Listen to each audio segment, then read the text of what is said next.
Unis qu'on peut arriver à faire quelque chose. Nous sommes en train de lire périodiquement notre groupement pour avoir la réalité sociale de notre groupement, connaître nos forces, nos défis, nos difficultés et surtout s'appuyer sur les forces que nous avons afin de pouvoir relever les défis que nous avons. Quand elle rencontre des défis, chaque institution de la foi Baha'i ici à Lubumbashi, il ne tarde pas à recourir directement au message de la Maison universelle de justice. C'est comme si la maison connaissait déjà les défis. Et c'est la raison pour laquelle nous avons donné le message. Donc c'est vraiment merveilleux. La foi Baha'i a révolutionné beaucoup de choses dans la culture congolaise elle-même. Parce que dans cette culture-là, la femme n'avait pas de parole. Mama wakati wa mbele abakwanjeke kusema kumbele ya bwana. Meme kupoze tu question hivi msantre bilikuwa nguvu. Mais hapa sasa ba mama ndio beko na poser ma question ke ba papa. Et maintenant avec le cercle d'études, ça me donne cet courage de partir n'importe où, de parler devant les hommes et de partager ensemble les idées avec les hommes.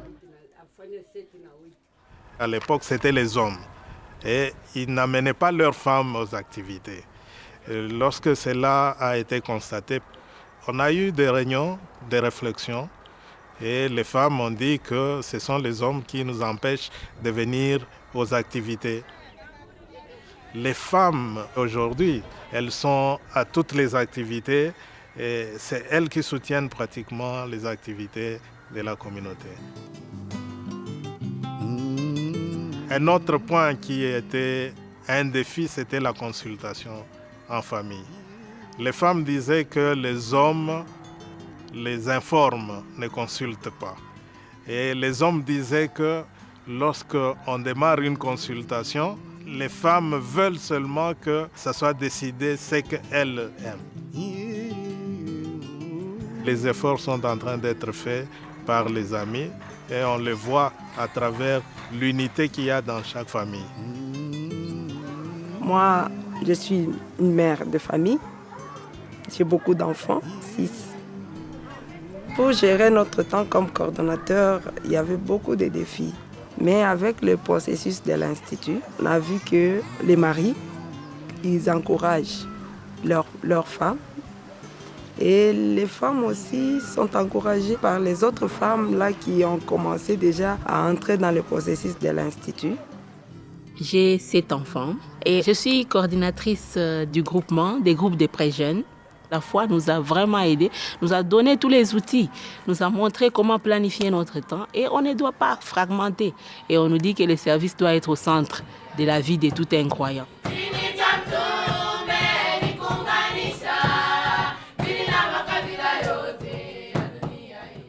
Et on a cet amour, cet espoir, cette conviction que la révélation de Baha'u'llah nous apporte réellement la paix, la justice et aussi la prospérité. La chose qui est spéciale à cette communauté, c'est une communauté qui suit vraiment les directives de la maison, qui est prête à servir. On travaille coude à coude, main dans la main, dans un esprit d'humilité, dans un esprit d'apprentissage et tout le monde aime vraiment servir. Tout le monde aime vraiment servir.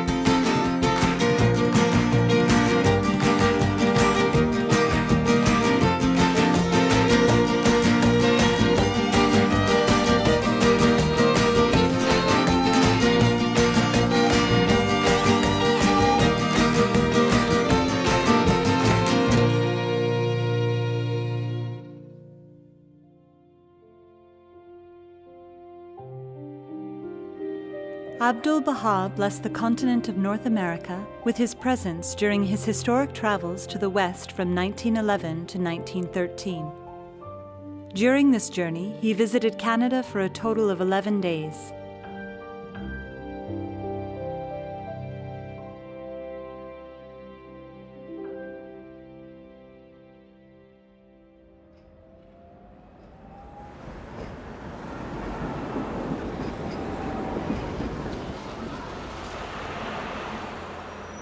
Eight to 10 years ago, we were a community that maybe wasn't experiencing a lot of growth. We were comfortable with where we were. It was nice spending all that time and fellowship together, but there wasn't really a sense of progress or movement, or that we were contributing to something greater than ourselves.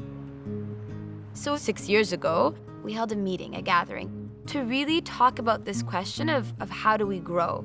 And we recognized that one of the things that we had to address or grapple with was the fact that we had gone through the sequence of courses as though it was a deepening tool, but it wasn't to help us build capacity. We became aware that we actually don't know how to do anything. Like, we don't know how to share a prayer with somebody, we don't know how to go out and home visit, we don't know how to invite someone to a children's class, like we just don't know. In the early days, very, very few of us had any experience. I remember in those days we would go into a bookstore and hang out in the religion section and talk to anybody who wandered by there. Or we would sit in a coffee shop with a Baha'i book in our hands, hoping somebody would ask us what to talk about. So we actually had to just start from the beginning and commit to actually going through the practices of the sequence.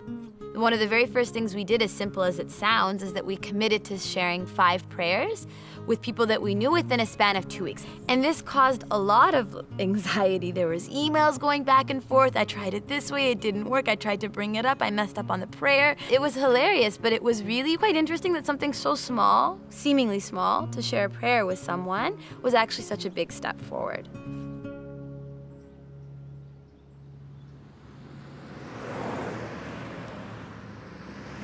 We were gaining experience with the junior youth program within our own Baha'i communities, but we began to realize that we really needed to reach out, because there were people that were interested in the program, who needed the program, and who were willing to help and contribute towards it.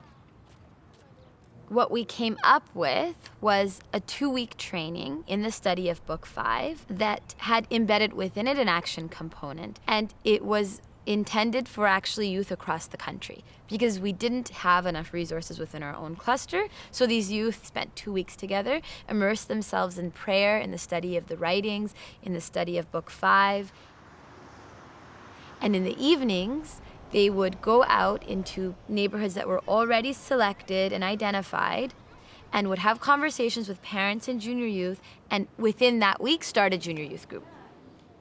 When we first began taking these first steps out into these neighborhoods, no one felt that they knew the conversation at all.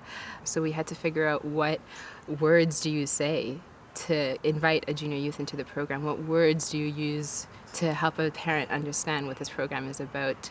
And I remember the very first day that we were preparing to go out, it was pouring rain, and half of us were hoping that it was raining too hard to go out and we wouldn't be able to. And they would say it was canceled, but it wasn't. I remember sitting in a little room and with the 6 people that were in my team, and just role-playing every possible question that somebody could ask us. And no one ever asked us any of those questions, but we felt like we had to be prepared. And then we went out, and to our great surprise, we spoke to parents and they gave permission. We invited junior youth and they came. Going into these regional trainings, I didn't think a single one of the things we accomplished were possible. We went into neighborhoods, and after 2 days, we had children's classes and junior youth groups of 30 people. So the training resulted not only in 50 new animators with experience, but the cluster was gifted with these 4 to 5 neighborhoods that had some 300 children and junior youth in groups and classes.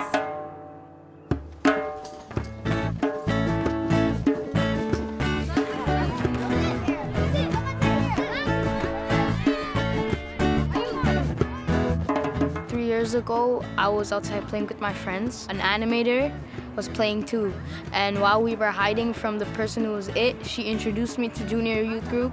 So I asked my parents, they said they agreed that it was a great idea. I joined, and here I am. my first animator. She came to my door and my dad answered the door and she was telling him about the program, and my dad told me, Esther, you might as well join since you're not involved with the community. So I was like, okay, I will. So I went to it, and ever since then I never looked back. Our junior youth group brought a lot of people together that didn't know each other from before. I met lots of people who I didn't even know, and they lived right in my building or right in my school, and I didn't even notice them. It's a great place to make new friends. I made friends with him and his brother. I started coming over to his house. Yeah, we like it because we get to do different activities and we get to interact with other people in our community.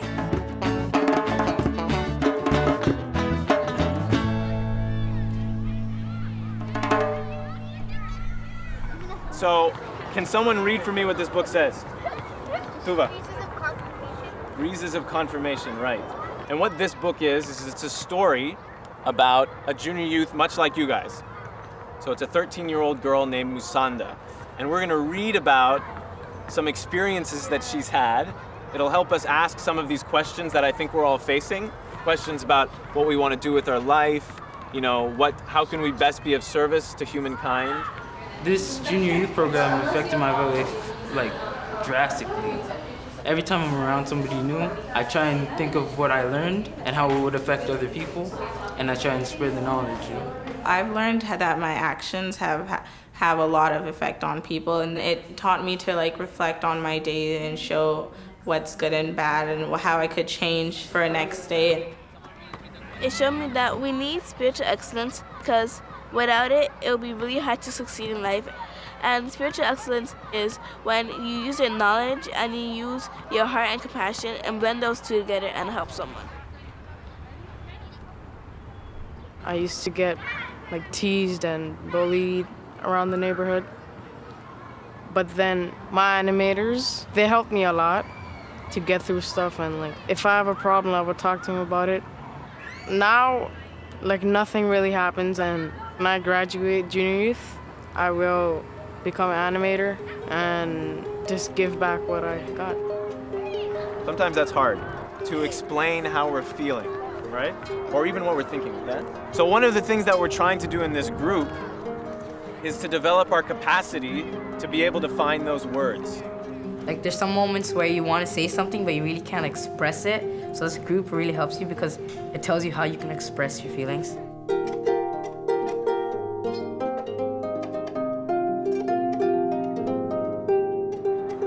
We want to think of something that we can do together for our community. Does anyone have any ideas about what we could do? We can provide service to our community. Service is very important because it helps others, and at the same time it builds your character.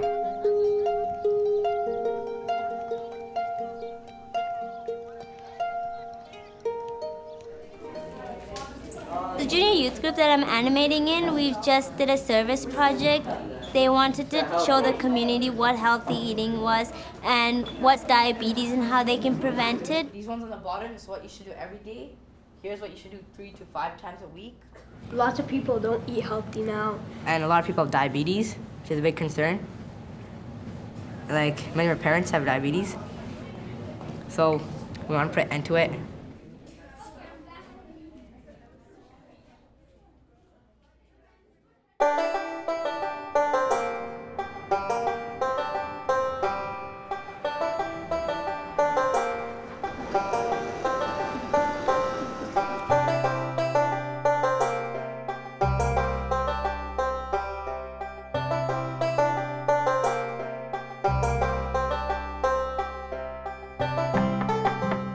We've been working with strengthening children's classes in areas with very strong junior youth groups as a strategy to strengthen both activities.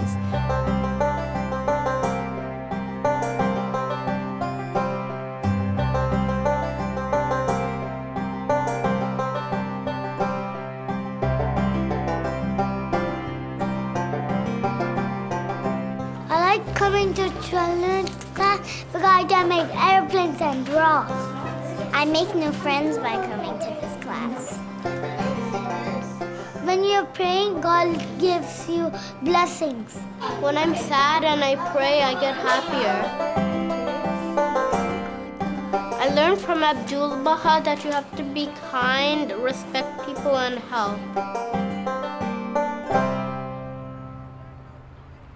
I see the changes in my daughters. Sometimes she comes and she teaches me you have to be more kind, more generous, and sharing. So these are very small things, but it's so important for that age, because if they don't learn it that age, at that time, it's very hard to, develop that attitude when they grow up.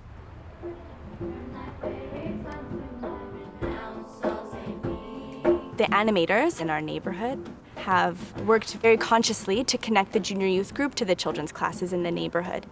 So even early on in the junior youth group, they would learn songs to teach to the children and come and teach the children those songs. So over the years, the junior youth have slowly built their capacity to assist with children's classes. During one of our junior youth group days, we happened to be teaching the children's classes songs, and we were really into it and we really enjoyed it. The children also seemed to really like us, so the children's class teacher asked us if we'd like to come help out. Although we're focusing on junior youth, we're really finding that it's a way of engaging the whole family. If we have home visits with parents, if we try and engage the older and younger siblings, it's really a starting point through which we can actually engage a whole population and start to strengthen the core activities in a neighborhood and start building a sense of community.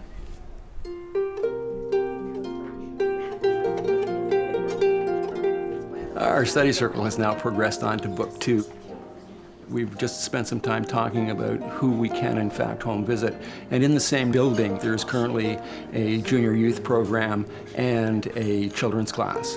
So our book 2 is now making a list of parents of both children's class and junior youth parents that we can go and visit.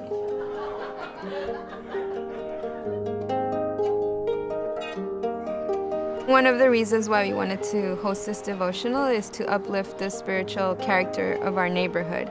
And because when there is prayer happening in a neighborhood, there are confirmations that are bound to happen.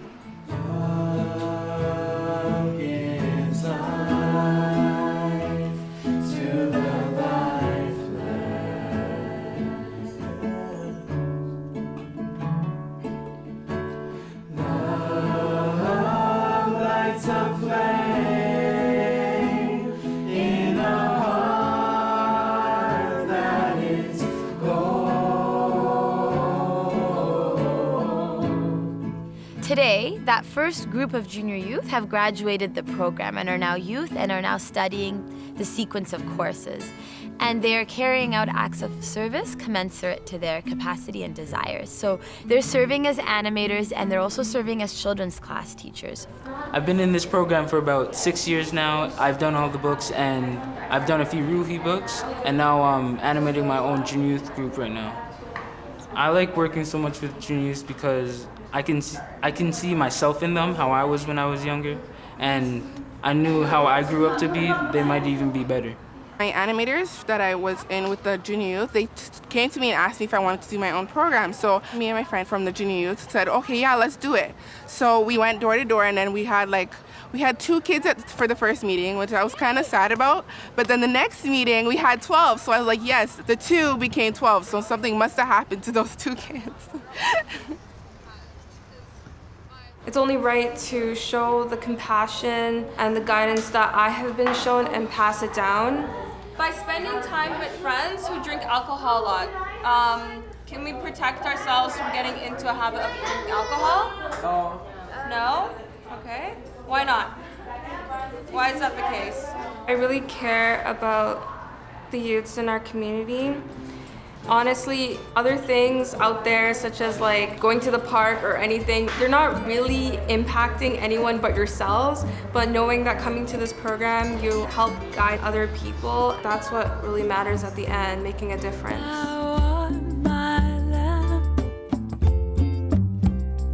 And my light is in thee.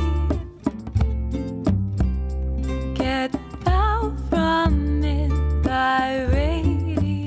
This group of graduates of the junior youth program are really propelling the institute process forward by helping form junior youth groups, children's classes, participate in study circles, and of course, naturally, the number of core activities is increasing and the number of those participating is increasing, but also with respect to the quality, because it's quite a different thing to have youth that are indigenous to the community who have known the children in their neighborhood for years and years, now to be their